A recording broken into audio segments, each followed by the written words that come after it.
اگر درخت نہ ہو تو زمین سانس کیسے لے گی؟ اگر زمین سانس نہ لے گی تو ہم کیسے زندہ رہیں گے؟ جی ہاں، آپ کا میزبان چودھری اختر فاروق میں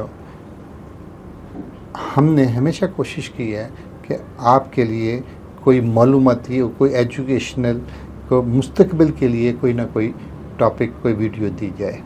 آج بھی جو آپ کو ہم دے رہے ہیں کہ درخت لگاؤ، ماحول بچاؤ۔ اگر ہم نے درخت نہ لگائے اور درخت کاٹنے کا سلسلہ بند نہ کیا تو یقین کیجئے کہ یہ صرف درخت لکڑی نہیں ہے، یہ زمین کا حسن ہے۔ یہ صرف لکڑی نہیں ہے، یہ زمین کے پھیپھڑے ہیں۔ یہ صرف درخت لکڑی نہیں ہے، زندگی کی علامت ہیں۔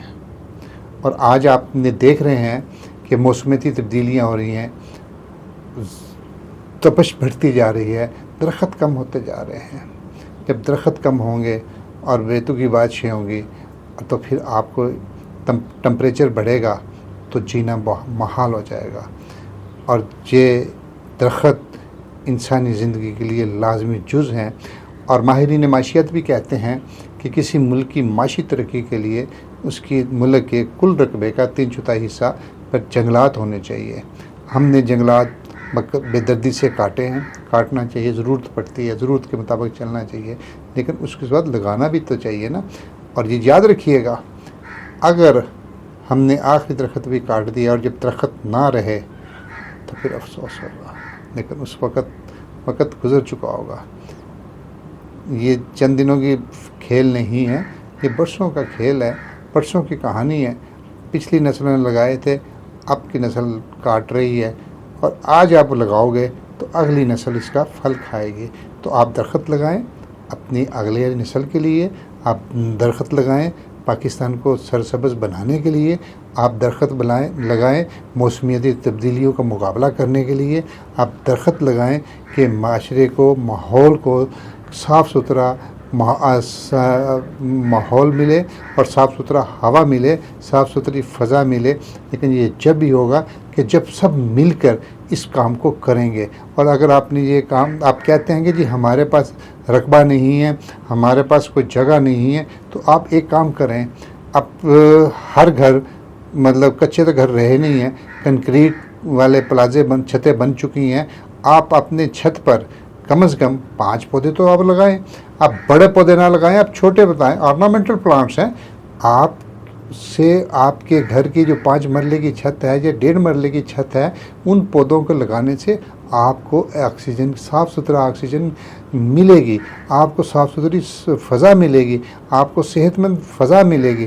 لیکن اگر آپ یہ سمجھتے ہیں، آؤ آج کے بعد یہ عہد کریں، ہم نے یہ کمپین چلائی ہے کہ درخت لگائیں، آؤ مل کر لگائیں اور آنے والی نسلوں کے لیے لگائیں۔ اگر ہم نے یہ آنے والی نسلوں کے لیے درخت نہ لگائے تو یقین کیجئے زمین بانجھ ہو جائے گی، زمین تپش زدہ ہو جائے گی، اور جب پھر تپش زدہ ہوگی تو وہاں پر سانس بھی نہیں لیا جائے گا، وہاں پر درجہ حرارت اس قدر ہو جائے گا کہ زندہ رہنا بھی محال ہو جائے گا۔ تو اس لیے آپ سے آج آپ سب مل کر ہم وعدہ کریں کہ آؤ مل کر اس کو اپنی زندگی کا نعرہ بنا لیں کہ درخت لگاؤ، ملک بچاؤ۔ تو آپ اگر کسان ہیں پھر بھی، اگر آپ کسان نہیں ہیں تو پھر بھی، اگر آپ شہری ہیں تو پھر بھی آپ ایک وعدہ کر لیں کہ آپ نے خود نہیں لگائے تو کسی کو 2 پودوں کے پیسے دے دیں اور اسے کہ یہ لگائے اور اس کی حفاظت بھی کرے۔ اگر آپ نے پیسے نہیں بھی دیے تو آپ کم از کم یہ کریں کہ آپ کو اپنی چھت پر، اپنی بالکونی میں، اپنے صحن میں یہ کام کر سکتے ہیں۔ آئیے مل کر کام کریں۔ یہ اس لیے مل کر کام کرنے کی ضرورت ہے کہ آنے والے وقتوں میں ہم نے پچھلے گزرے وقتوں میں درختوں کی کٹائی اس قدر کر دی، ہم نے لاہور کو، حسن کو اور دوسرے شہروں میں جہاں بڑے بڑے باغات ہوا کرتے تھے، ملتان میں باغات، ہم نے وہ اڑا کر ہم نے وہاں پر سوسائٹی ہاؤسنگ کالونیاں بنا دی ہیں۔ آج وہ بھگت رہے ہیں کہ آلودگی ہو گئی ہے، ماحولیاتی تبدیلیاں آ گئی ہیں، تغیر آ گئے ہیں، موسم چینج ہو گئے ہیں، بارشیں بے تکی ہو رہی ہیں۔ یہ ساری چیزیں، ساری وجوہات صرف اس وجہ سے ہوئی ہیں کہ ہم نے درختوں کا بے دریغ کٹائی کی ہے، درختوں کو ضائع کیا ہے، اور اس کے نعم البدل کے طور پر ہم نے متبادل کے طور پر کوئی نئے درخت نہیں لگائے۔ تو کوئی بات نہیں، غلطی ہو گئی، اجتماعی غلطی ہو گئی، اب نہیں کریں گے۔ نئی نسل کے لیے، اگلی نسل کے لیے، اس کو بچانے کے لیے، انسانیت کو بچانے کے لیے، ماحول کو بچانے کے لیے، زندہ رہنے کے لیے زمین کی ان پھیپھڑوں درختوں کو ہم نے ہر حال میں لگانا ہے۔ اگر آپ کو مزید کوئی رہنمائی کی ضرورت ہے، درختوں کی ضرورت ہے، پودوں کی نام کی ضرورت ہے، کوئی بھی کسی چیز کی ضرورت ہے، اب ہمارا چینل کو سبسکرائب کیجیے، ویڈیو کو لائک کیجیے اور کمنٹ میں ہم سے پوچھیے، ہم آپ کو بتائیں گے بھی۔ اور اگر آپ کو بلک تعداد میں بھی چاہیے، ہم وہ جگہ بھی بتائیں گے آپ کو کہاں سے پودے ملیں گے۔ تو جب تک کے لیے اپنے میزبان چودھری اختر فاروق کو اجازت دیجیے، انشاءاللہ پھر ملاقات ہوگی۔ ہم درخت لگاؤ، پاکستان بچاؤ، اس سلوگن کے تحت کمنٹ بھی کیجیے اور ہمیں اجازت دیجیے۔ اللہ حافظ۔ کسان پاکستان زندہ باد، پاکستان پائندہ باد۔